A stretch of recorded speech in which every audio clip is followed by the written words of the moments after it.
everyone, welcome back to my channel. Today I thought I would do the 2019 mum tag and let's get right into it. So, question 1, favourite mum hack. I don't really have any hacks. I'll try and get everything organised for the next day, the night before, so we're not all rushing around in the morning, like the clothes, pack lunch, the shoes, the bags, everything's lined up ready to go, so we ain't got to rush in the morning, but we do anyway. And yeah, I think that's my only hack. I don't think I've got any other hacks. Bit boring, isn't it? Number 2, most embarrassing mum moment. Well, that would be great. I have to do with Grace. Let's just say, I can't really say the word because it's very rude, but she couldn't say blackcurrant. So we were in the middle of Sainsbury's once and she went, "Oh look, blackcurrant," but she used a different word in front of a load of people, which was lovely. So yeah, that's my most embarrassing moment. I wanted the ground to she is my nightmare child. Number 3, what part of the day do you love the most? I think it's in between tea time and bedtime, when they've eaten, they've had a bath and they're all cosy and laying about and usually in a good mood. But that sort of time when you can just relax, I really enjoy that time. Worst part of the day. Our worst part of the day is mornings, the school run. Everything is so stressful. No one wants to get dressed. It takes Grace about an hour to put a sock on. George, what's he like? George is like a wet sausage in the morning. You have to like literally get him going. If I could put them to bed at night with their school uniform on and get away with it, I would. But obviously you can't. The worst thing someone said to you when pregnant. I don't think anyone's ever said anything to me. They're usually like, "Oh, I hope that's not a 10-pound baby." Things like that scare the crap out of you. But other than that, I haven't really had anything said to me. Well, I don't think anyway. Baby name you didn't agree on. Well, that's easy. We're in the middle of arguing about this as it is. For a girl, what was the name I liked as a girl but Dave doesn't? Etta. I love the name Etta. Dave couldn't stand it. Can't stand it still. So if we're having a girl, it wouldn't have that name. For a boy, I love the name Albert, but Dave hates it. So that's another name we can't agree on. But yeah. Wait a minute. Do you co-sleep?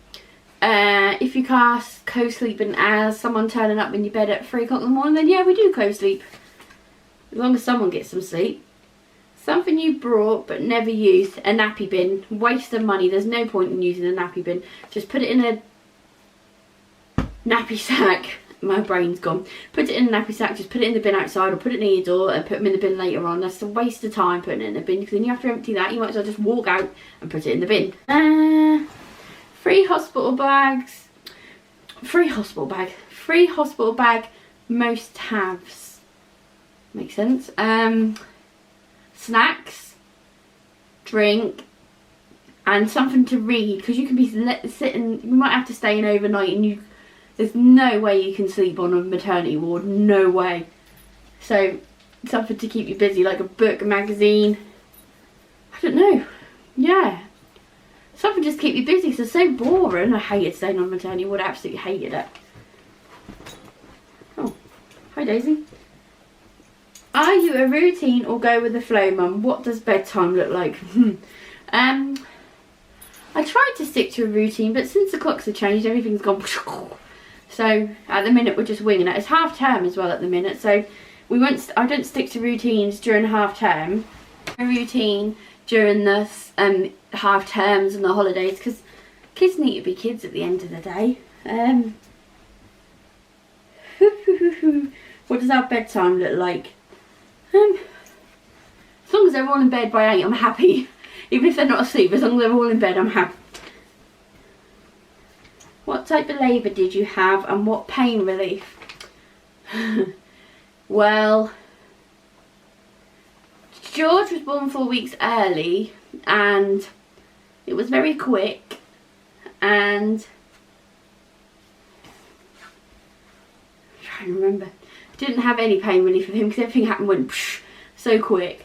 Grace was born within 10 minutes of getting to the hospital. Again, I didn't have any pain relief with her. This is not by choice, believe me. I was just had very quick labours and births, and there's no time for pain relief. I did beg and ask, but there was no time for pain relief. Stanley's was a bit of a turn up for the books, really, using that word. My labour with him, well, let me tell you, he was a breech baby and no one knew he was a breech baby. So I felt like I was being ripped in two, my back killed, and then when I went to push, they found out he was a breech baby. So his birth was very, let's just say I had about 20 people in the room watching, and it's not as bad as you think, but that's scary knowing your baby's coming out bum first. And again, no pain relief, nothing at all, which again wasn't choice. If you can if you want pain relief, please take it. Tell them earlier on that you want it. Yeah, but other than that, they've all been fine. We've been home within the day, apart from George, because he was 4 weeks early, obviously, and he couldn't feed, so he had to stay in. But other than that, they've been alright. I had Grace at 4:45 in the evening, at tea time, and then by 11 o'clock I was in McDonald's takeaway, drive-through having a takeaway. So within 6 hours I was home with a baby and a McDonald's. It just seemed, that's just so strange. Ever mum shamed?